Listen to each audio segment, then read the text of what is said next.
welcome to Bearded Meeple. Folks, I once built a 7-sided cube. Don't ask me how I did it, I'm not very good with tools.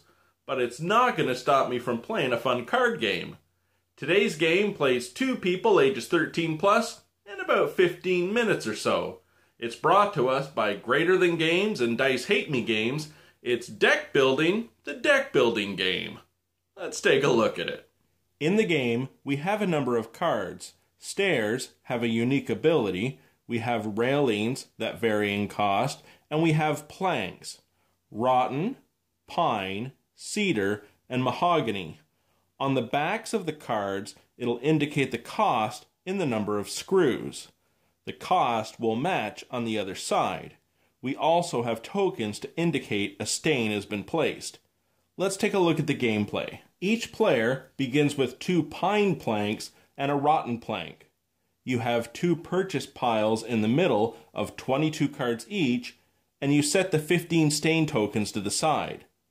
On your turn, you get 2 actions. There are 3 things you can do, and you can do the same thing twice. You can purchase, you can build, or you can stain. When it comes to purchasing, you may not exceed the amount of screws you have in hand. I have 5 screws, so I could purchase these 2 cards. 2 screws and 3 screws for 5. At the end of your turn, any cards left in hand are placed in your discard pile.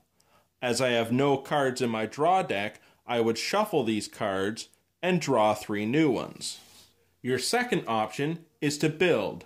You take 1 card from your hand and place it in your build area. You can build on your own deck or an opponent's. If a deck piece has been stained, you are not able to cover it up, and pieces must always be played adjacent to another card in play. When it comes to staining, you are placing the stain on 1 card, on 2 cards, or on 4 cards. You are never able to have a stain overlapping a blank area. Stairs will always cost 1 or 4 screws and will act as either type of railing.